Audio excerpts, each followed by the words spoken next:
దేవీ భాగవత మాహాత్మ్యం అధ్యాయం 4లో రేవతి దుర్దముల కథ విన్న తర్వాత శౌనకాది మహామునులు సూత మహర్షిని ఇలా అభ్యర్థించారు. సూత మహర్షి, దేవీ భాగవత మాహాత్యాన్ని అద్భుతంగా వివరించావు, చాలా ఆనందం కలిగించావు. అయితే ఆ పురాణం వినడానికి ఏమైనా నియమాలున్నాయా? ఎప్పుడు మొదలు పెట్టాలి? ఎక్కడ మొదలు పెట్టాలి? ఎలా వినాలి?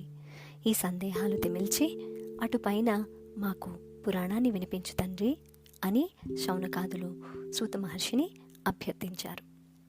అప్పుడు సూత మహర్షి, మహర్షులారా, ఈ పురాణ శ్రవణానికి సాధారణ నియమాలు కొన్ని ఉన్నాయి. వాటిని పాటించి వింటే శ్రవణ ఫలం సమగ్రంగా దక్కుతుంది. అన్ని కోరికలు నెరవేరుతాయి.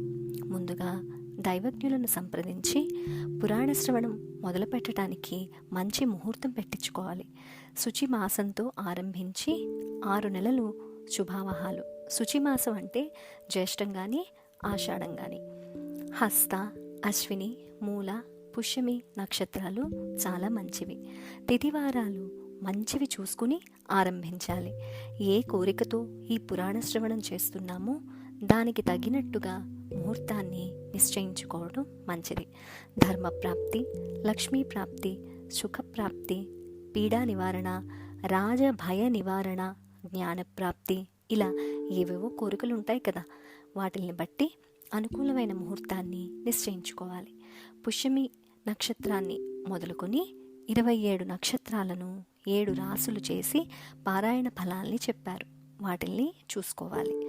అలా కాక కేవలం దేవీ ప్రీతి కోసమే దేవీ భాగవతాన్ని వింటున్నాను లేదా చదువుతున్నాను అనేటైతే దీనికి దేవీ నవరాత్ర చతుష్టయం ఉత్తమోత్తమం. దేవీ నవరాత్ర చతుష్టయం అంటే దేవీ నవరాత్రాల్లో 4 రోజులు.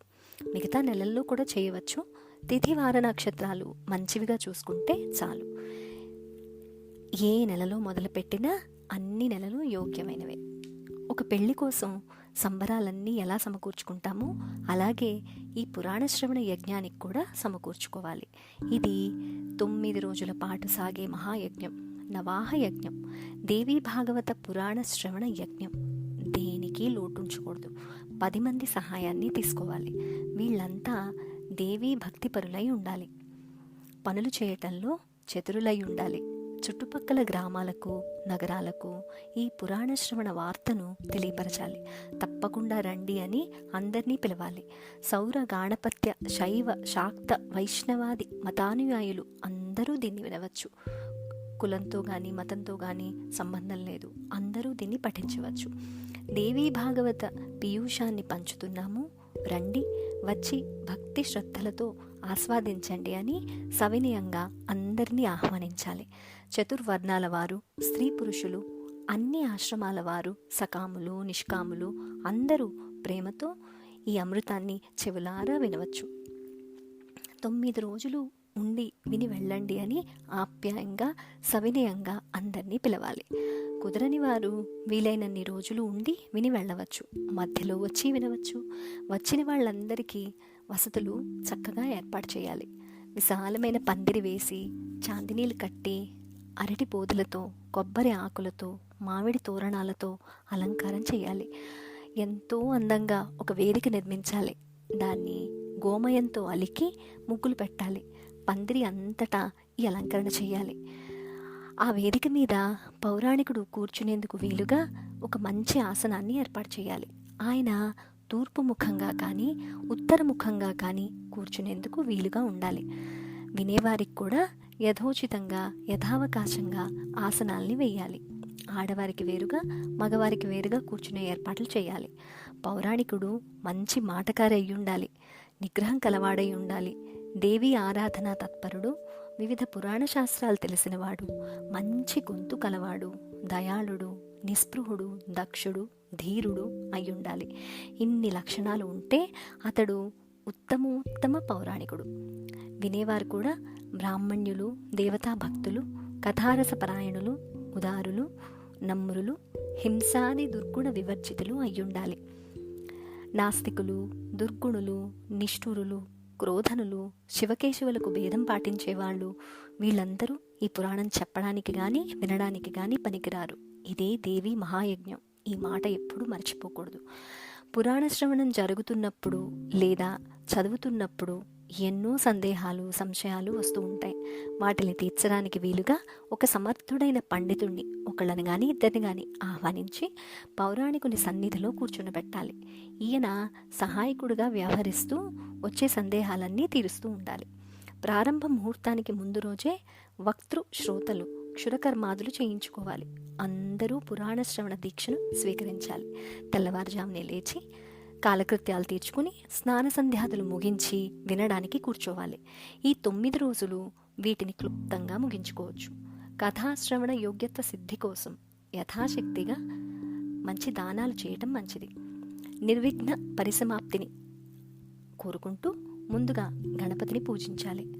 కలశస్థాపన చేసి అర్చించడం, వటుక, క్షేత్రపాల, యోగిని, మాతృక, తులసి, గ్రహ, హరి, హరాదులను పూజించడం యథావిధిగా చేస్తే ఎంతో ఫలితం ఉంటుంది.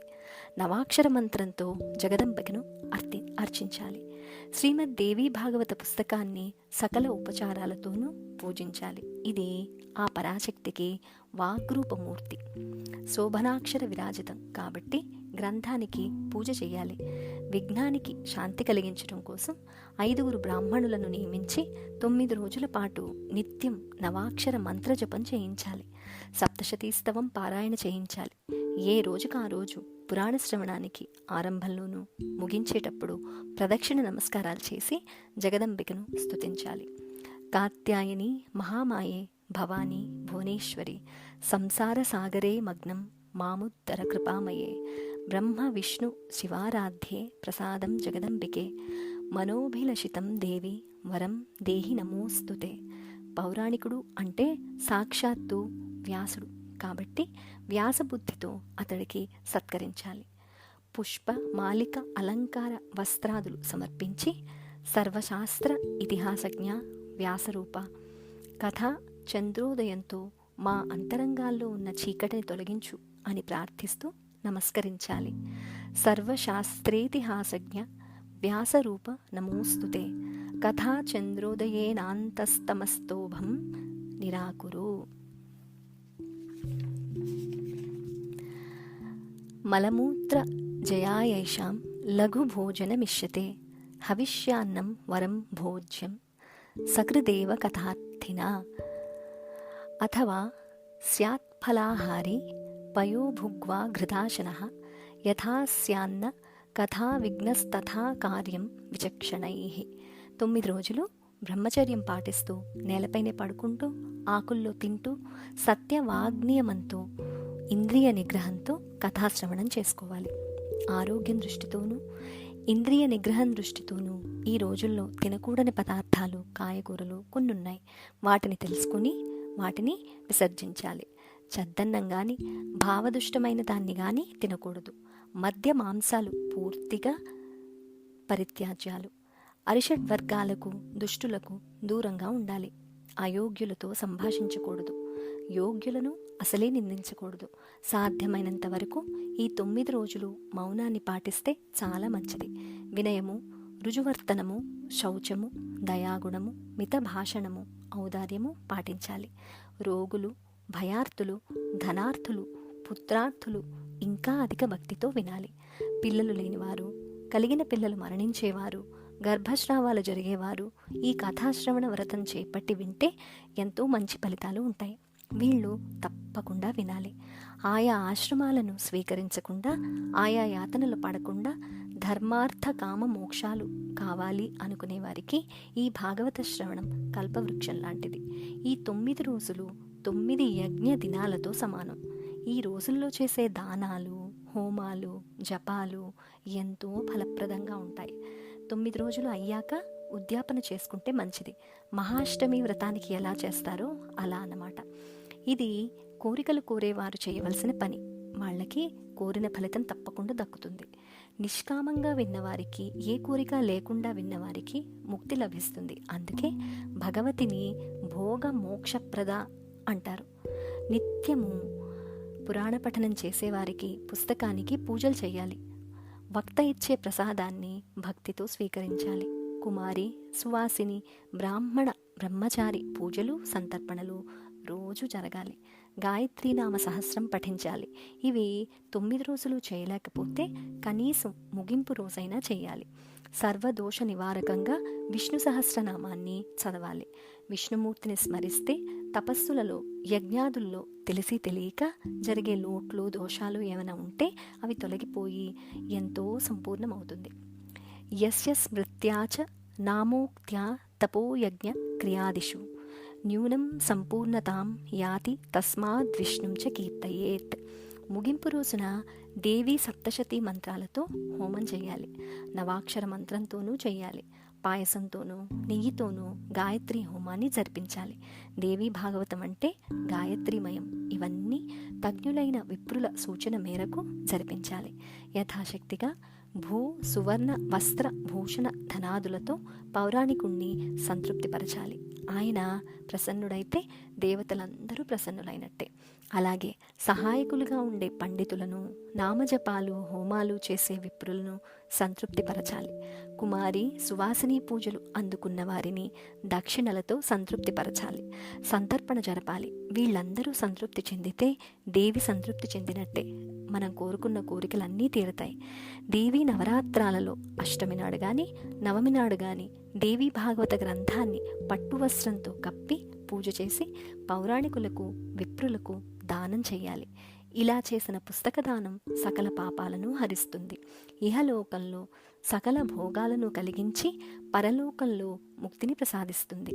పౌరాణికుడు దుర్బలుడా, బాలుడా, యువకుడా, వృద్ధుడా అనే విచారణతో పనిలేదు. ఆయన అందరికీ పూజ్యుడు, అందరికీ వంద్యుడు, వ్యాసుడితో సమానం. లోకంలో చాలామందికి చాలా రకాల గురువులు ఉంటారు. కానీ అందరిలోకి ఉత్తమోత్తమ గురువు పౌరాణికుడు మాత్రమే. సంతి లోకస్య బహవః గురవో గుణజన్మతః సర్వేషామపి తేషాం చ పురాణజ్ఞః పరో గురుః. వ్యాసపీఠం ముందు కూర్చుని పురాణం చెబుతున్నంతసేపు అతడు వ్యాసుడే. ఆ సమయంలో అతడికి ఎవరూ నమస్కరించకూడదు. ప్రసంగం ముగిశాకనే నమస్కరించాలి.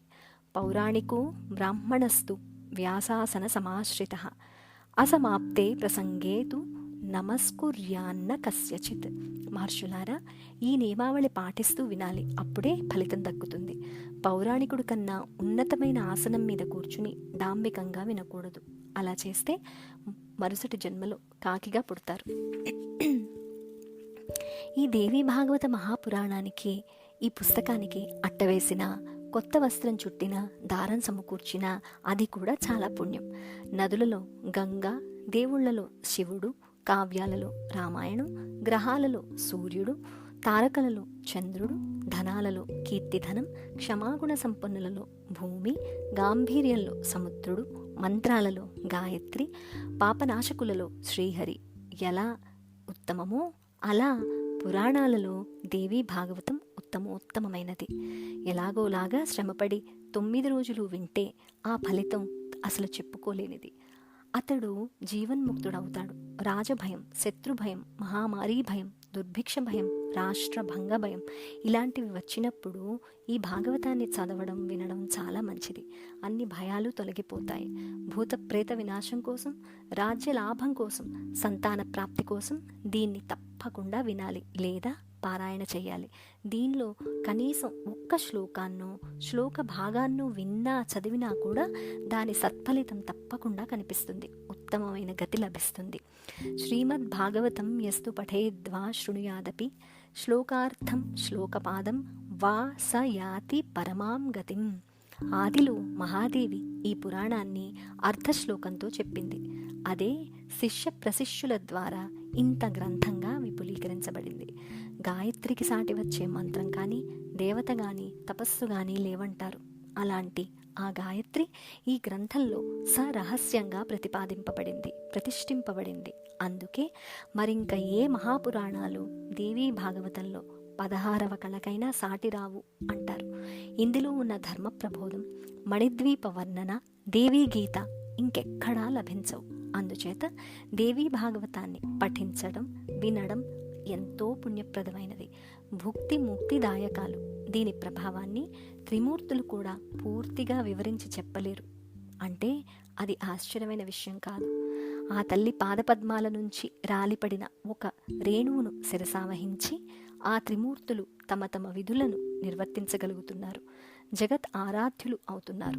ఇంతకన్నా మహాదేవి మహిమకు నిదర్శనం ఏం కావాలి? ఆ జగదంబికకు నమస్కరిస్తున్నాను. ఆ తల్లి సుధాసముద్రంలో మణిద్వీపంలో చింతామణి గృహంలో విరాజిల్లుతూ ఉంటుంది, చిరునవ్వులు చిందిస్తూ ఉంటుంది.